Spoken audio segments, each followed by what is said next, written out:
یعنی ڈھیر سارے لوگ ہیں، جب ان سے آپ پوچھیں کیا کرتے ہیں تو کہتے ہیں میں تو فارغ ہوتا ہوں۔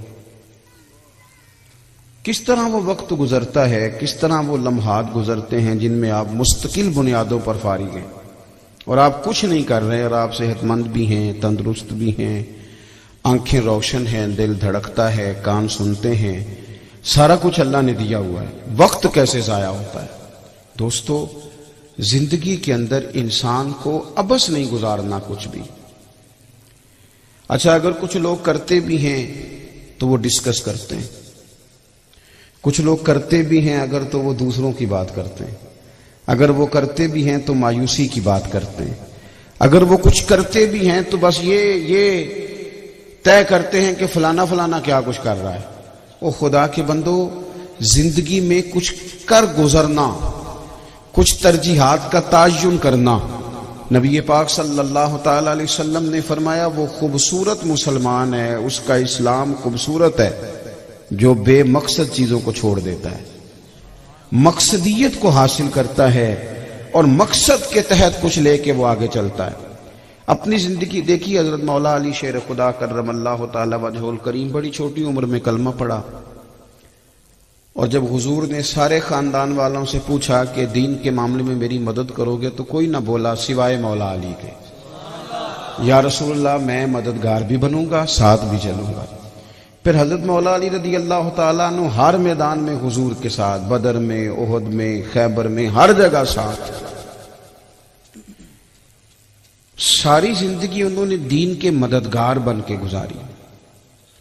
جب انہیں خنجر لگا ہے نا، شہادت کا وقت آیا ہے، پیچھے ایک داستان ہے، وہ بڑی شروع میں کہا تھا کہ میں دین کے لیے کام کروں گا، میں آپ کے ساتھ ہوں، پیغام کے ساتھ ہوں۔ جب انہیں خنجر لگا نا تو ان کی زبان پہ جو جملہ آیا وہ بتاتا ہے کہ یہ لوگ دراصل ہمیں پیغام کیا دیتے تھے، جب خنجر لگا تو پتہ کیا فرماتے ہیں؟ شہادت کے وقت کہتے ہیں لو بھائی رب کعبہ کی قسم میں کامیاب ہو گیا، کامیاب سجنا جان امانت تیری، تو جدو منگ سے میں پیش کرے سا۔ وہ ایک مقصدیت جو زندگی میں طے کی تھی نا کہ کچھ کرنا ہے، وہ پورا ہو گیا۔ کچھ نہیں، ارادہ ہی نہیں، پلان ہی نہیں، پروگرام ہی کوئی نہیں، بے یقینی سی کیفیات، الجھے خیالات، ٹوٹتے بکھرتے ارادے، کبھی پروگرام بنا لیا، کبھی توڑ لیا، کبھی کر لیتے ہیں، کبھی رہنے دیتے ہیں۔ کچھ لوگ ایسے ہیں جو آج تک طے ہی نہیں کر سکے کہ میں مذہبی آدمی ہوں کہ دنیا دار ہوں، میں پرانے دیسی خیالات کا ہوں کہ میں ماڈرن سوسائٹی کا ہوں، آج تک طے ہی نہیں کیا۔ کوئی زندگی کے اندر منصوبہ بندی ہونی چاہیے، کوئی پلان ہونا چاہیے، کچھ طے ہونا چاہیے۔ اور اگر لوگوں نے طے کر لیا ہے، پھر انہوں نے طے کیا میں نے پیسے کمانے ہیں، بچے پالنے ہیں، او خدا کے بندو، یہ تو آپ نے وہ طے کیا ہے جس کا پہلے سے رب نے وعدہ کیا ہوا ہے، یہ تو پہلے سے وعدہ ہے، آپ اس میں کیا کمال کریں گے؟ تھوڑی سی محنت۔ اپنی زندگی میں پہلے تو کچھ طے کریں اور پھر اس کے لیے کام شروع کر دیں۔ یہ ضروری نہیں کہ آپ اگر کام شروع کریں تو اس کا نتیجہ بھی آپ کی زندگی میں برآمد بھی ہو جائے، یہ بھی ضروری نہیں۔ مؤذن کے لیے اذان پڑھنا ضروری ہے، زبردستی لوگوں کو مسجد سے لانا اس کے ذمے نہیں، اس نے اذان پڑھنی، جد و جہد کرنی ہے، کوشش کرنی ہے، آگے بڑھنا ہے، ہمت کرنی ہے۔ دیکھو اللہ تبارک و تعالی نے جتنے بھی انبیاء کرام علیہم السلام دنیا میں بھیجے، سارے کامیاب ہو کر دنیا سے تشریف لے گئے، لیکن کسی نبی کا کلمہ 2 لوگوں نے پڑھا، کسی کا 3 نے پڑھا، کسی کا 6 نے پڑھا۔ وہ کامیاب گئے، کیوں بھلا؟ کہ وہ جو ڈیوٹی لے کے آئے تھے وہ ڈیوٹی انہوں نے پوری ادا کی۔ باقی دل پھیرنا تو اللہ کے دستے قدرت میں، لیکن وہ جو ڈیوٹی ان کے ذمے تھی وہ ڈیوٹی انہوں نے کی۔ ہمارے یہاں کچھ لوگ کہتے ہیں نتیجہ، ایک بادشاہ تھا تو اس نے نا اپنی قوم اس کی سست ہو گئی تھی۔ ہمارے ہاں نا جس طرح میں ڈھیر سارے لوگوں کو دیکھتا ہوں، میں کہتا ہوں یار یہ مثلاً کہاں وقت ضائع کر رہے ہیں، یہ کچھ کر سکتے ہیں، ان کے اندر ہمت ہے۔ جو آدمی ناظرہ بھی پڑھا سکتا ہے تو اس نے کیوں نہیں اپنی زندگی میں 800,000 لوگوں کو ناظرہ پڑھایا؟ جو حفظ کرا سکتا تو اس نے کیوں نہیں کرایا؟ جو گاڑی چلانے کا طریقہ بتا سکتا تھا اس نے ہزاروں لوگوں کو کیوں نہیں بتایا؟ جو کسی کو غلط جگہ سے روک سکتا تھا اس نے کیوں نہیں روکا؟ اگر قوم اپنی اپنی ڈیوٹی کرے تو یہ جو ہم روز مایوسیوں کی دلدل کی طرف جاتے ہیں اس سے نکل آئیں، لیکن سستی ہے، وہ لیٹے ہوئے آرام کر رہے ہیں، فلاں کیوں نہیں کر رہا، فلاں کیوں نہیں کر رہا۔ بادشاہ کی قوم ساری سست ہونے لگی، اس نے ارادہ کیا کسی طریقے سے انہیں جگاؤں۔ اس نے اعلان کیا کہ ایک بہت تگڑا ہیرا مہنگا سلطنت سے گم ہو گیا ہے، جو ڈھونڈ کے لائے گا اسے انعام ملے گا۔ سارے لوگ ہی ڈھونڈنے لگ گئے، انعام کا چکر تھا نا، تو سب نے ہی ڈھونڈا۔ ہیرا ایک ہی تھا، کسی ایک کو ہی ملنا تھا، وہ جس کو ملا وہ لے آیا۔ اب باقی پریشان کھڑے، تو بادشاہ کہنے لگا سنو بھئی، انعام میں نے ایک کو نہیں دینا، سب کو دینا ہے۔ اس نے کہا کیوں؟ کہنے لگا ہیرا ایک ہی تھا، کسی ایک کو ہی ملنا تھا، پر انعام ہیرا ملنے پہ نہیں، انعام تو کوشش کرنے پہ ہے۔ تم نے کوشش تو کی نا، تم نے جد و جہد تو کی نا میرے بھائی۔ تمام اصحاب بدر کی فضیلت ہے، تمام کی، لیکن سارے شہید نہیں ہوئے، کچھ شہید ہوئے، لیکن ہر بدری صحابی شان والا، ہر صحابی شان والا، ہر صحابی جنتی۔ میری بات کو سمجھے، ڈیوٹی اپنی پر پورے طور پر قائم رہیں، اپنی ذمہ داری کا احساس کریں، کچھ کرتے نہیں۔ اچھا پھر کچھ لوگ ایسے ہیں جو اپنے اوپر ان کی کوئی توجہ نہیں، ان کی ساری توجہ دوسروں پہ ہے، ساری۔ حالانکہ شکوہ ظلمت شب سے تو کہیں بہتر تھا، اپنے حصے کی کوئی شمع جلاتے جاتے، کوئی اپنے حصے کا کام کرتے، ہر وقت شکوے کرنا، کوئی ڈیوٹی کرتے۔ حضرت موسیٰ کلیم علیہ السلام سے رب کریم نے فرمایا، صوفیاء لکھتے ہیں کہ اللہ کریم نے فرمایا کہ اے موسیٰ، آپ اس بستی میں جو سب سے نیک آدمی ہے نا اسے ڈھونڈ کے لائیں۔ اب جسے حضرت موسیٰ کلیم علیہ السلام نیک کہیں گے وہ کتنا کو نیک ہوگا؟ آپ نے ایک شخص پیش کیا، مالک یہ میری نظر میں سب سے نیک ہے۔ اب ارشاد ہوا کہ اس کی ڈیوٹی لگائیں، اس کے ذمے لگائیں، جو سب سے برا ہے نا بستی میں اسے بھی ڈھونڈ کے لائے۔ میرا خیال ہے میرے اور آپ کے ذمے یہ کام لگنا چاہیے تھا، پھر تو سوائے میرے کوئی بندہ صحیح بچتا ہی نہ، یا میں ٹھیک، یا جو ہاتھ مان کے میرے پیچھے چلے وہ ٹھیک، تیسرا تو کبھی ٹھیک ہوتا ہی نہیں، تو سوال ہی نہیں پیدا ہوتا الا ماشاءاللہ۔ اس بندے کے جسے آپ سب سے نیک کہہ رہے ہیں اس کے ذمہ لگائیں کہ یہ اب سب سے برے بندے کو ڈھونڈ کے لائے۔ حضرت موسیٰ علیہ السلام نے اس نیک آدمی سے کہا کہ وہ ذرا ڈھونڈ کے لاؤ۔ عرض کی حضور یہ تو مشکل کام ہے، میں کیسے کروں گا؟ کہا نہیں، آپ ہی کو ڈھونڈنا ہے۔ اس نیک آدمی نے عرض کی حضور 3 دن کی مہلت لوں گا۔ 3 دن تک مسلسل وہ کوشش کرتے رہے۔ 3 دن کے بعد ان کو وہ بندہ پیش کرنا تھا جو سب سے برا تھا۔ پتہ کسے پیش کیا؟ اپنے گلے میں رسی ڈالی اور حضرت کلیم کے ہاتھ تھمائی۔ آپ نے اس کی طرف دیکھا، فرمایا یہ کیا؟ عرض کی حضور غور کرنا چاہا تھا لوگوں پر، کچھ غلطیاں لوگوں کی میرے سامنے آئی تھیں، پر ان غلطیوں کا مجھے شک تھا، لیکن جو میری غلطیاں تھیں ان کا تو پک تھا نا، وہ تو یقینی تھی نا جو میرے اندر تھی۔ تو پھر میں نے کہا کہ اس بندے کو لے جاؤں جس کا صرف مجھے شک ہے کہ پتہ نہیں یہ غلطی کی ہے کہ نہیں، تو اپنا تو مجھے یقین ہے نا، اس لیے میں ہی ہوں سب سے گناہگار۔ رب کریم نے فرمایا میرے کلیم، اس بندے کو جو عزت دی گئی ہے وہ اسی عاجزی کی برکت سے دی گئی ہے۔ ہمارا سارا خیال دوسروں پہ ہے، اپنی زندگی میں کچھ کام کریں۔ آپ کو پتہ ہے ہمارے بزرگوں نے کیا کیا؟ حضرت امام بخاری رحمۃ اللہ تعالی علیہ نے نا احادیث جمع کی، دور دراز کا سفر کیا، محنت کی، کوشش کی، پھر ان کی اسناد پر گفتگو کی، پھر وہ ساری چیزیں ایک جگہ جمع کر کے ہمیں دے دیں۔ یہ کام انہوں نے ہمارا آسان کر دیا۔ اب ہمیں ایک حدیث تلاش کرنے کے لیے سمرقند نہیں جانا پڑے گا، بخارا نہیں جانا پڑے گا، حرمین نہیں جانا پڑے گا، ہمارے پاس کتاب میں وہ چیزیں محفوظ ہیں۔ اتنا تو کریں نا، اسے کھول کے پڑھ لیں، اس سے اپنے حصے کی خیر حاصل کریں۔ بڑا کام وہ ہمارے لیے آسان کر گئے، لیکن جیسے جیسے وقت گزرتا جا رہا ہے اگلی نسل سست سے سست ہوتی جا رہی، کچھ کرنے کو تیار نہیں، جد و جہد کا ارادہ نہیں، کوئی مقصد نہیں، کوئی پروگرام نہیں، کچھ طے نہیں کیا، اور الٹا پوچھتے ہیں مجھ سے ایک جوان نے پوچھا، کہنے لگا کچھ سمجھ نہیں آتی، نمبر بھی بڑے اچھے لیے، جاب بھی بڑی اچھی مل گئی، کوئی مقصدیت کا نہیں پتا کرنا کیا ہے۔ میں نے کہا اصل میں غور نہیں نہ آپ کرتے۔ میں نے کہا چلو کوئی حدیث تو آپ کو آتی ہوگی، کوئی ایک سنائیں۔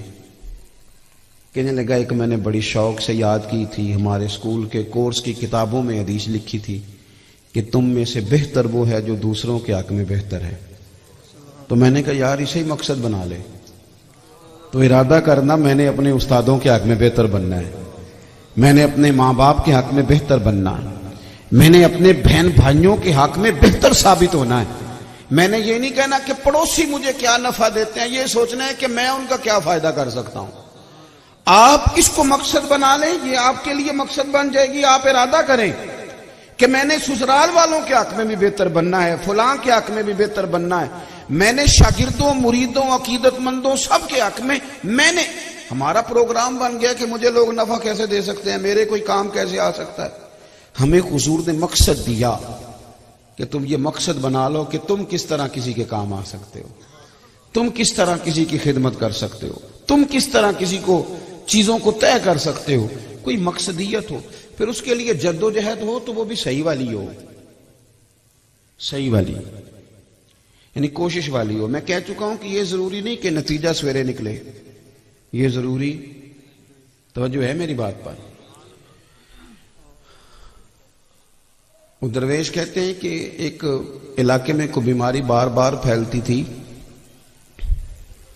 اس کا علاج جس جڑی بوٹی میں تھا وہ بڑے اوپر 5-7 پہاڑ اوپر سے اوپر چڑھنا پڑتا تھا، تو وہاں وہ جڑی بوٹی تھی، کوئی آدمی جا ہی نہیں پاتا تھا۔ پہلے پہاڑ پہ لوگ چڑھتے تو ڈھلان اس طرح کی تھی کہ پھسل جاتے، کوئی جا ہی نہیں پاتا تھا۔ ایک شخص نے ارادہ کیا میں جاتا ہوں، اور گیا، وہ اس طرح کے ہتھوڑا لے لیا، کدال لے لیا، جو لوہا کاٹنے کے اوزار تھے وہ لے لیے، پہلے پہاڑ پہ چڑھا، 2-1 دفعہ پھسلا، پھر اس نے نا وہ ہتھوڑا چلانا شروع کیا اور پہاڑ توڑنا شروع کیا۔ ایک پورا پہاڑ توڑ کے اکیلے بندے نے سیڑھیاں بنا دی۔ اب اس پہ بڑے سالوں لگ گئے، ایک آدمی تھا لیکن لگا رہا لگن سے۔ اب دوسرے پہاڑ پہ گیا، اسے بھی توڑا، سالوں لگ گئے، تیسرا، چوتھا، 4 پہاڑ توڑ سکا تھا کہ عمر ڈھل گئی، وقت آخری آ گیا۔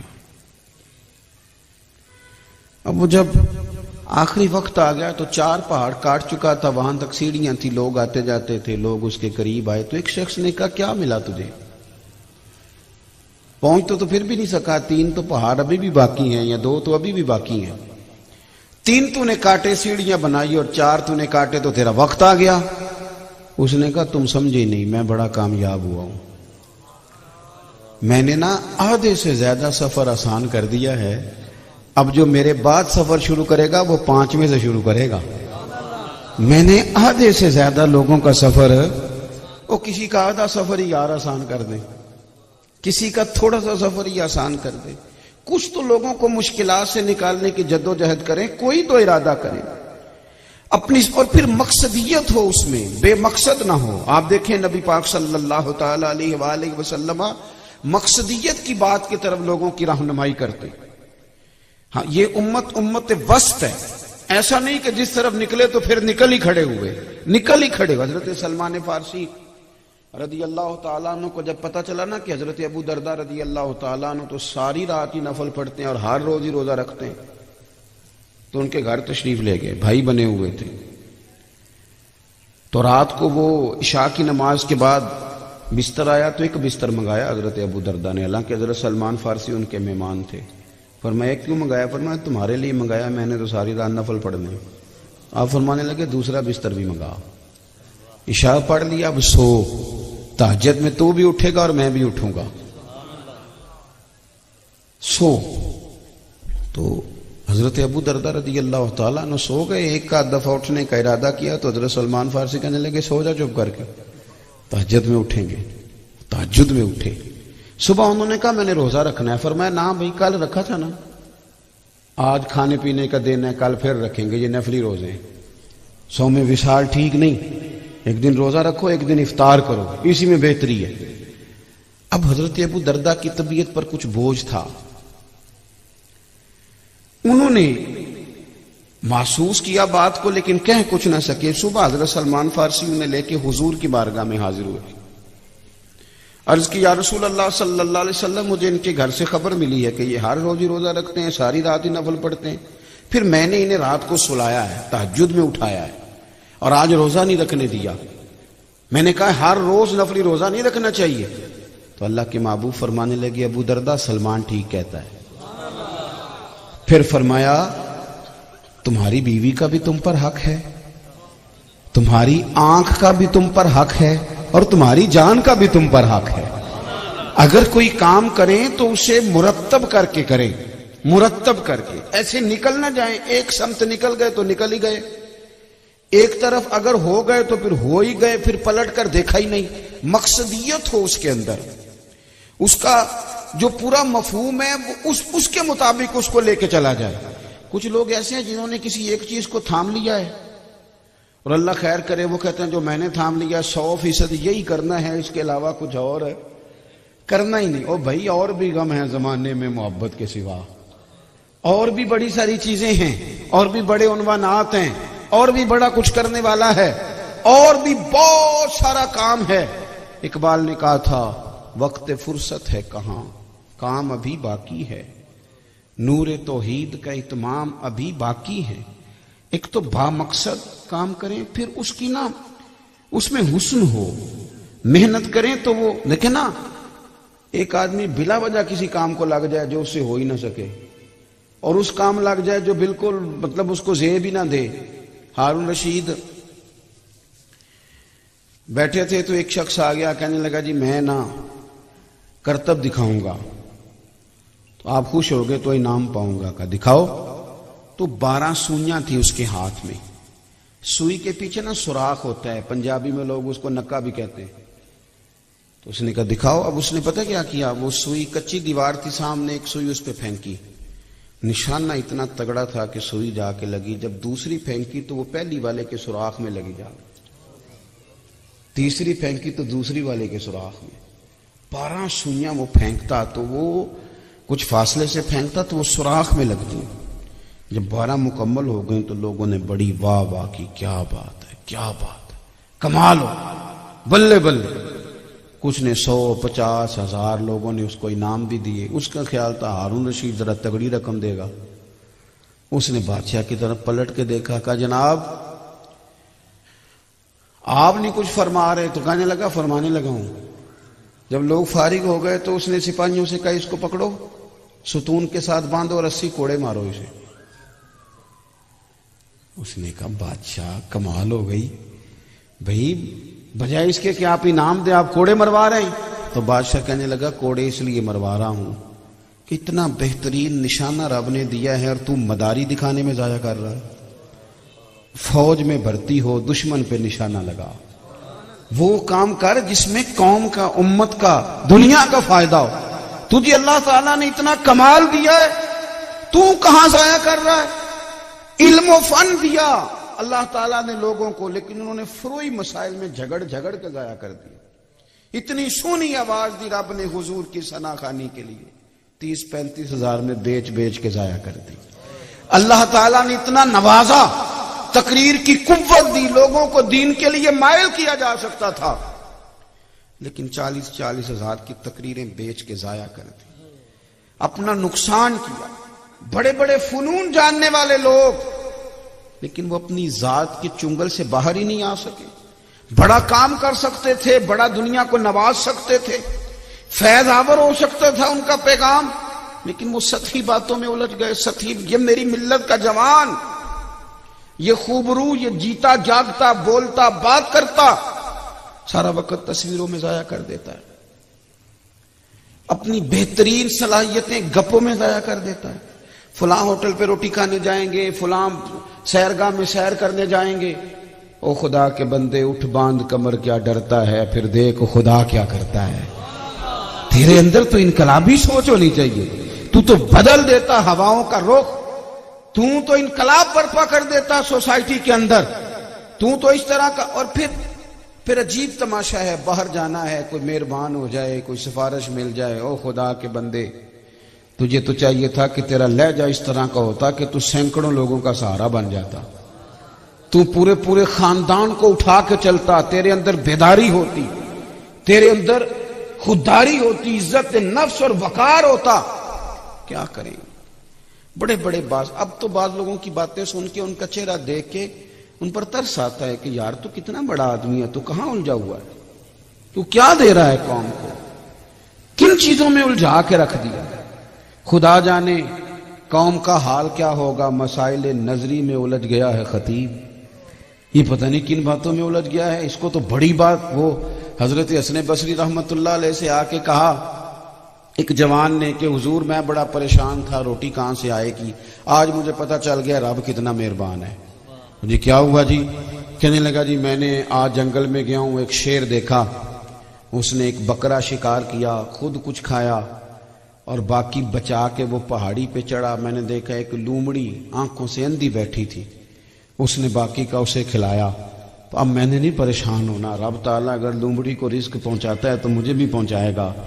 حضرت حسن بصری فرمانے لگے تیری سوچ کے قربان جاؤں، تو نے کہانی میں دو کردار دیکھے، ایک لومڑی دیکھی ایک شیر دیکھا، تو نے لومڑی بننے کا پروگرام بنایا اور شیر بننے کا کیوں نہیں بنایا؟ تو شیر بننا، تو شکار کر، کھا بھی اور کھلا بھی۔ تو عجیب آدمی ہے، کہتے نہیں میں تو بنوں گا، کوئی لے کے آئے گا، ابا جی محنت کریں گے، ان سے کہوں گا پلاٹ بیچو، پھر کاروبار کرنا ہے، پھر بڑے بھائی سے کہوں گا کہ تم کو پیسے لگا۔ پھر ایک پیشہ برا ہے جوانوں دنیا میں، صرف ایک، وہ ہے کسی کے آگے ہاتھ پھیلانا، باقی کوئی پیشہ برا نہیں۔ کوئی جھاڑو چلا کے روٹی کھا لے، کوئی گدھا گاڑی پہ بیٹھ کے رزق حلال کما لے، لیکن اس کی سوچ ہو کچھ کر گزرنے کی۔ وہ لوگ جو ہوتے ہیں نا، اور ویسے بھی سہارے نہ تلاش کریں، اپنی دنیا آپ پیدا کر اگر زندوں میں ہے، اگر تیرے اندر کوئی طاقت ہے تو کچھ کر، مقصد بنائیں اور اپنے مقصد کے لیے نکل کھڑے ہوں۔ کچھ لوگ ایسے تھے جن میں بعض لوگوں کو دیکھتا ہوں جو کہتے رہے او دیکھو جی وہ فلاں بندہ تو پڑھا ہوا ہی نہیں، وہ ساری زندگی ان کی اس بات میں گزر گئی، اور جسے وہ کم پڑھا لکھا کہتے تھے اس نے بڑا انقلاب برپا کر دیا۔ وہ کہاں کے کہاں پہنچ گئے، اور یہ ساری زندگی یہی کہتے رہے کہ او ہو فلاں کے پاس تو ہے ہی کچھ نہیں۔ ہمارا نا کچھ مقصود نہیں۔ آج کی اس نشست میں ایک پیغام آپ کو دینا ہے، وقت ضائع نہ کریں۔ حضرت عمر بن عبدالعزیز رحمت اللہ علیہ کے غلام نے کہا تھا حضور آپ تھک گئے ہیں، یہ کام رہنے دے کل کر لیں گے، یہ والا کام رہنے دیں آج کل کر لیں گے۔ تو آپ نے فرمایا یار جو کل کام کرنے ہیں پھر وہ کس دن کریں گے؟ اگر آج والا کل پہ چلا گیا تو وہ جو کل کرنا ہے وہ تو اپنی زندگی میں کچھ کرنا ہے، کچھ ایسا ارادہ کرنا ہے، اپنے اوقات کو ضائع نہیں کرنا، اور بالکل سطحی چیزوں میں نہیں الجھنا، بڑے مقاصد، بڑے حوصلے، بڑا جذبہ، اور یہ بھی نہیں سوچنا کہ میں گاؤں میں رہتا ہوں، میں چھوٹی جگہ رہتا ہوں، میں فلاں قبیلے سے ہوں اور میں مثلا کس طرح کر